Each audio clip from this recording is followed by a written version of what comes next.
1059 Quick Rock, Lion Country's rock station. Mark the Shark. And our guest today, we do want to welcome Jake Diab from Autumn Kings. How you doing, Jake? I am doing lovely. How are you doing, my friend? Doing very well. And if you can just give our listeners an idea, where are you zooming into us from today? I am zooming in from just outside of Detroit, Michigan, in the suburbs, coming straight to Pennsylvania.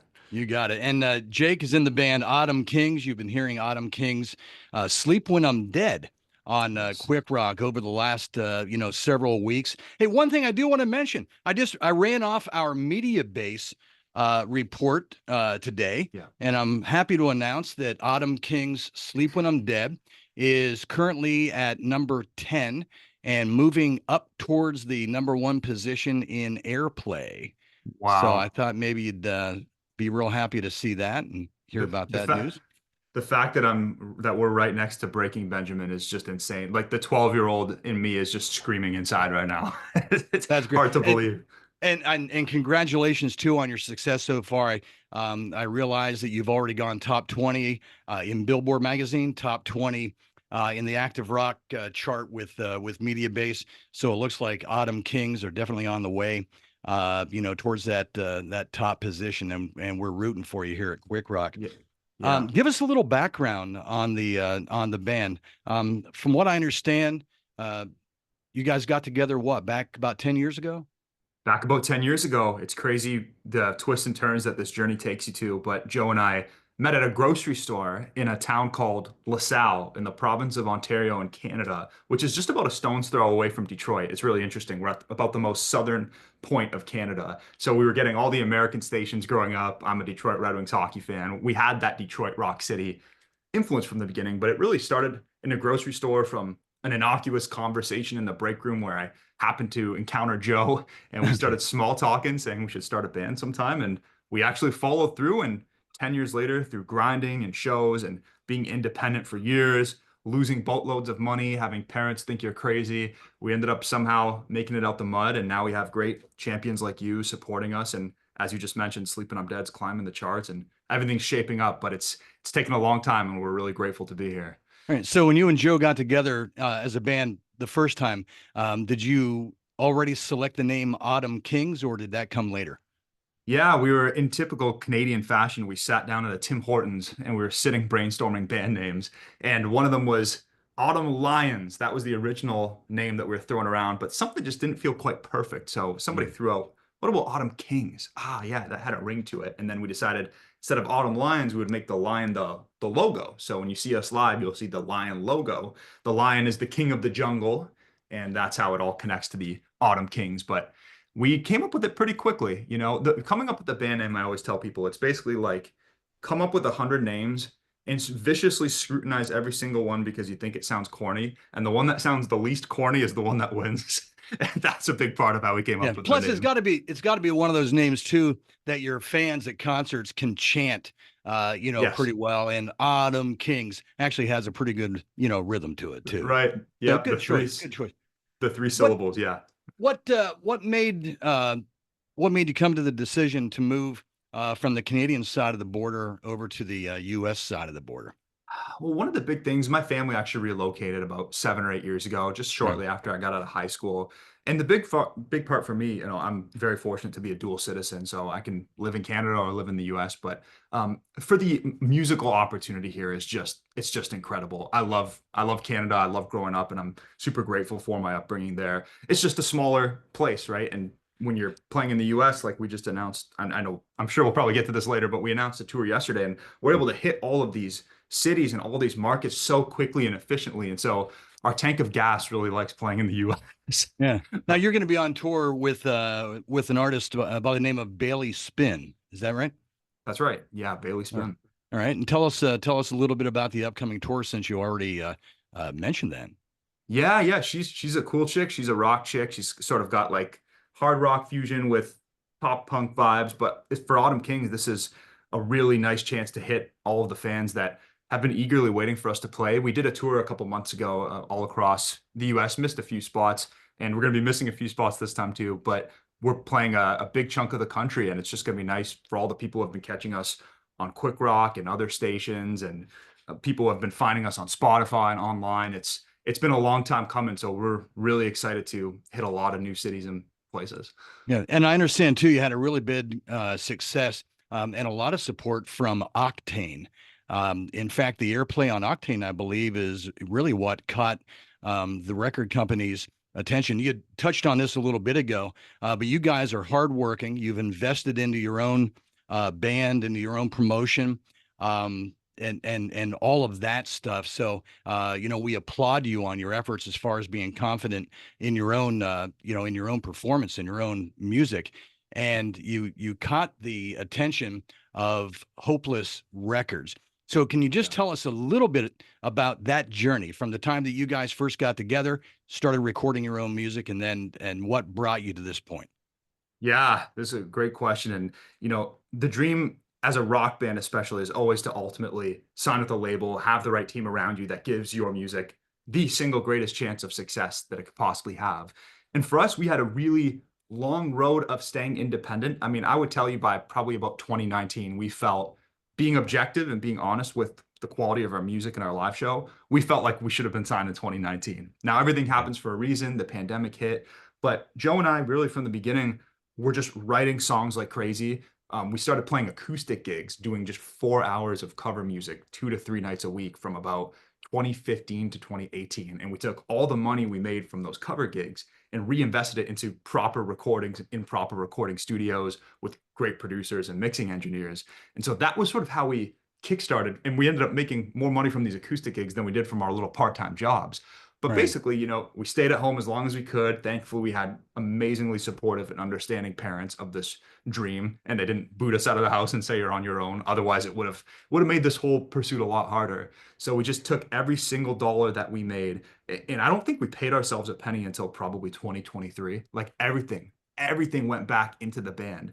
And it's very difficult. Like it's hard to build out the other pillars of your life when you're putting all your focus into one endeavor. But we had partners who understood, parents, and thankfully no one in the band is like an egomaniac. And so Okay. that's a huge part of it. You're able to sustain and cooperate and get along because it's hard when there's no money. That's like, the biggest cause of divorce and Yeah. whatnot. So, that was years and years and years of grinding. And then finally, I had moved to Nashville during the pandemic because Nashville was still buzzing and booming and there was music opportunity. And we got a booking agent there. The booking agent got us a showcase in Nashville. We played the showcase in Nashville where some people from the military were there. They liked what we were doing. We ended up going to Japan and South Korea and Guam to play for the US military. Our numbers started growing. We kept releasing songs, self-marketing, self-promoting. So you could tell clearly that there was a buzz around us paired with proof of touring dates and live show. And that was enough to get the attention of the team we have around us now, the management, agent, lawyer, the whole 9 yards. And then started working the radio campaign on Sleeping I'm Dead. And it's like everything was the perfect storm and got the attention of the record label. And off we are from here. It's really insane, because a lot of people will ask, how do you do it? How did you get to where you are? And I used to ask people that, and I used to hate when they didn't give me a specific response because I thought they were being vague on purpose to gatekeep information. But then I realized it actually is pretty vague because we tried for years and years and years to get the attention of the right manager or record label, and nobody, I mean, 99.9% of people didn't even answer. But as soon as Mm. the buzz started happening, and as soon as you met the one person who actually believes in you, because you'll get 100 no's and you'll get these responses that are like, you're not ready yet. You don't have the fan base. You don't have the music.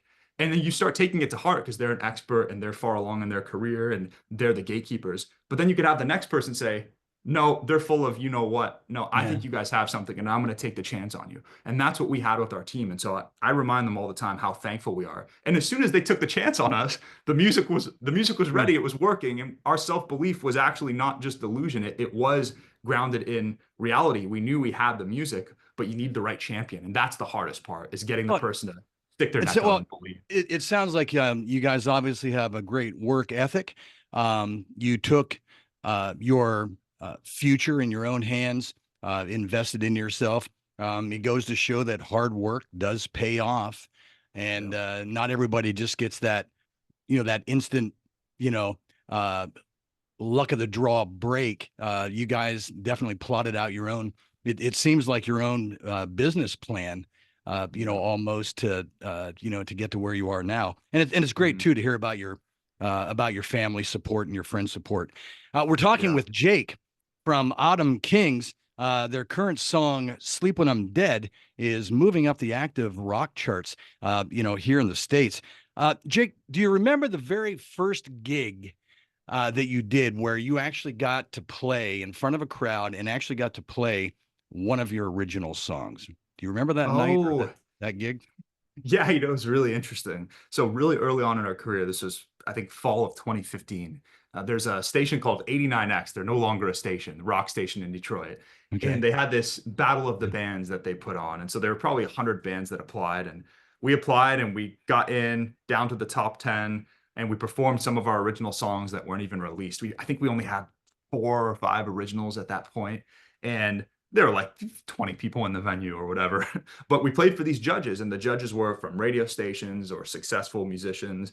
And we ended up winning this battle of the bands, and the award was to open for Sublime at the Fillmore in Oh, Detroit. wow. All right. So a few months into our career, we're playing for probably 2,000 people at the Fillmore in Detroit, playing our original songs. And we were just so we were I don't really get nervous on stage anymore. It's just excitement before we go on. But at that time we were like, oh my gosh, we're playing for Sublime's fans, 2,000 people, and we've never played these originals to more than 20 people. So you know what? Getting thrown to the wolves, I think, is the best way to do it because it just whips you into shape and it forces you to step up and give it 150% that you almost didn't even know you had in you. So that was a Yeah. pretty fond memory that gave us confidence really at the beginning to keep going with this too. All right. So, being from Canada, having dual citizenship, in the U.S., like you had mentioned, I want to move on to talking some sports. Now, I also found out that Autumn Kings, a lot of your music gets played in the background of like sporting events and things like that too.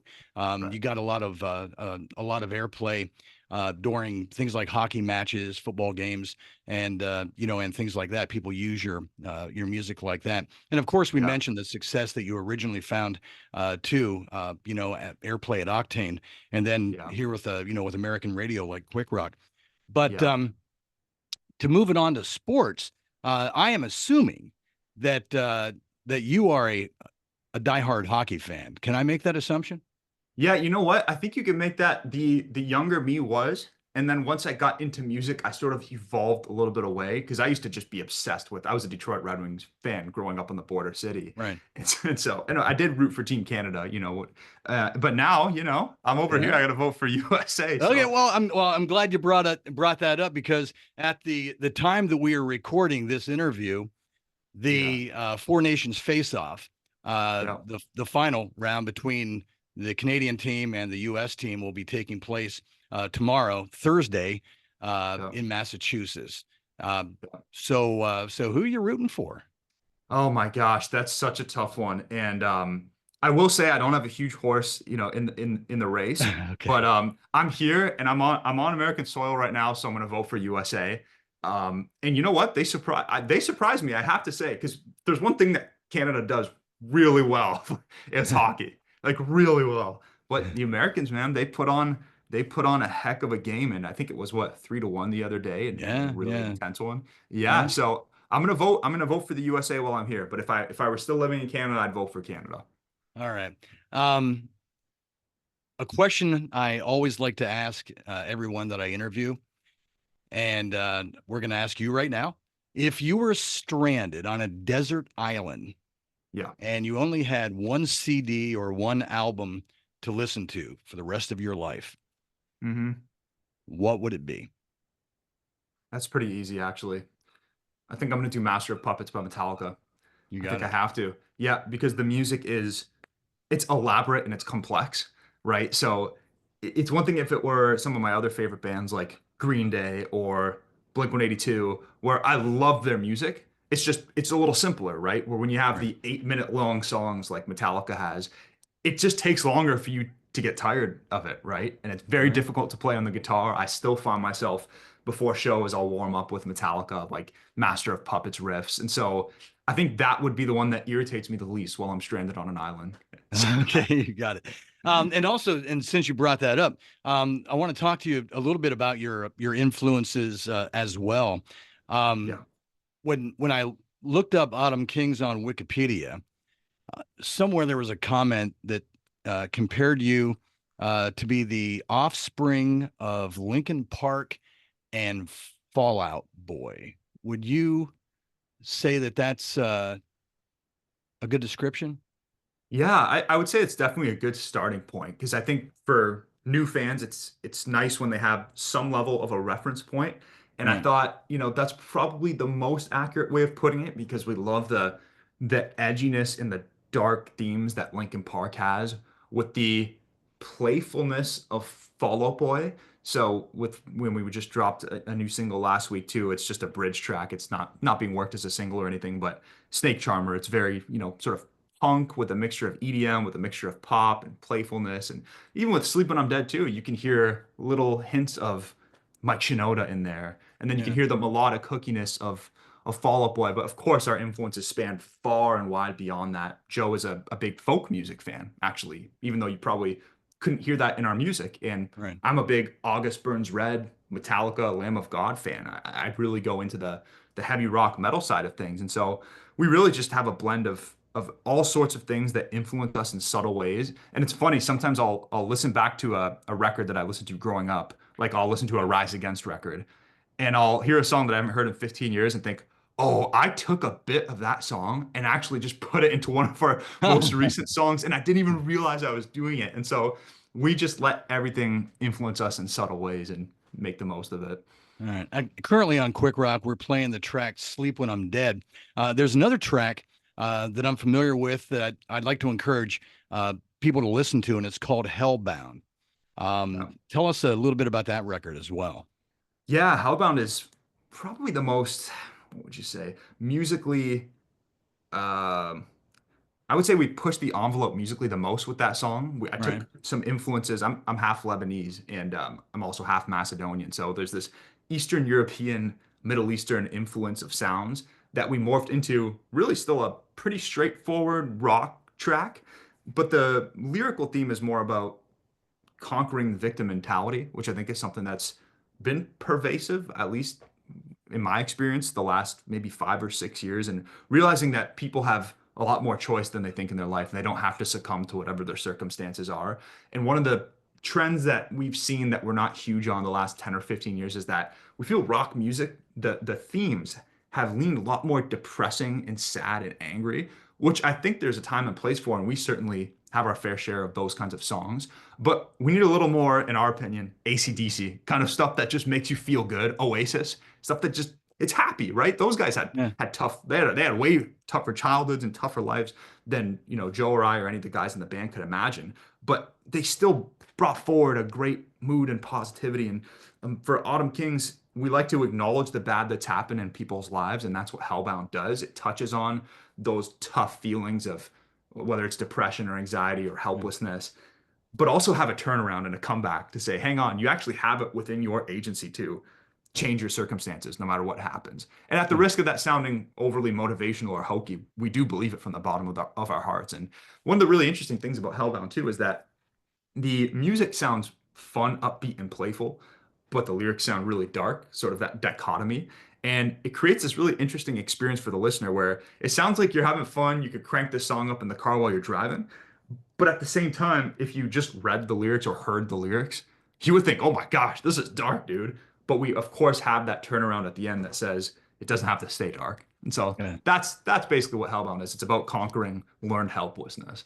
Good. And we encourage our QWiK Rock listeners to make sure and check out that track as well. Do you remember where you were and what you were doing the very first time you ever heard an Autumn Kings song on the radio? I do. Okay. It's one of the most wild stories, actually. This was 2016. We did a 4 month high school tour from the province of Ontario in Canada all the way to British Columbia, right? Just Right. north of Washington, out west. And we traveled on a modified school bus. Took out all the seats, had a wall in the middle, so our equipment went in the back. And we were driving to a place called Fort Nelson, British Columbia, which is so high you're getting close to Alaska territory for the Got it. Americans listening. And we're driving on the bus, and one of the guys in the band was driving. I think it was our old drummer Jeremy, and our song Devil in Disguise started coming on. We thought he was playing with the auxiliary cord. Like we thought he was putting our music on to be funny or something. So we kept razzing him and we said, all right, Jer, come on, man. I mean, you're playing our song through the aux, right? He's like, I don't know what you're talking about. I have no idea what you're talking about. We thought he was lying to us. So we waited and waited with this slight glimmer of hope in our head that he actually wasn't playing the aux. It actually was the radio, right? So we started pulling out our phones, pulling out the iPhones, and at the end of the song, we heard, that was Autumn Kings, and you're listening to the Bear and Fort Nelson. And collectively, we just shrieked at the top of our lungs. We couldn't believe it. I had just dropped out of university at that point. We'd all just quit our jobs, playing for little money, trying to win over fans, parents thinking you're going crazy, like I was saying earlier. And this was You should that have got the stamp of, request. You should have got the request line phone number and like started calling and requesting the song like over and over and over again. right, right, exactly. Yeah, it was the ultimate stamp of legitimacy for our parents back at home. Like, okay, if they're getting played this far up north, maybe there's something happening. And so for us, it was just so validating and was very early on in our career. So That's pretty great. crazy That's a stuff. great story. So Yeah. we're talking with Jake from Autumn Kings. Jake, it's been great. I just for our friends and fans, what's the best way for people to follow Autumn Kings, get a hold of you, check out the music, check out the merchandise? I would say you go to autumnkings.com, follow us on any social media. We're on all of them. You know, Instagram, Facebook, YouTube are where we're most active. TikTok too. And any music platform, Spotify, Apple, you name it. But autumnkings.com if you want to get your merch. And we try to answer every single comment and DM that we can on social media. So hit us up if you want to chat. You got it. And again, good luck. Congratulations, Autumn Kings. I know you guys are right at the beginning of a journey that is going to last to the rest of your life. And we're proud to be a part of it here. And Yes. we're going to keep playing your song, Sleep When I'm Dead. Yes. Hopefully, I'll have some news for you here in a couple of weeks where we take that song all the way to number one. How's that sound? Oh, my guy, thank you so much. It sounds great. And thank you, of course. I heard that you guys added us to Power Rotation. So thank you for the Yes. support. Pennsylvania, I understand, is a huge, huge rock state. I mean, people love rock and roll there. And we're going to be rolling through the state in a couple months too. So your support means the world. It's helping us get to number one and it's helping us find the fans that want and need to hear our music. So we could not thank you enough. You got it. We're talking with Jake from Autumn Kings. My name is Mark the Shark, and this is 1059 Quick Rock, Lion Country's rock station.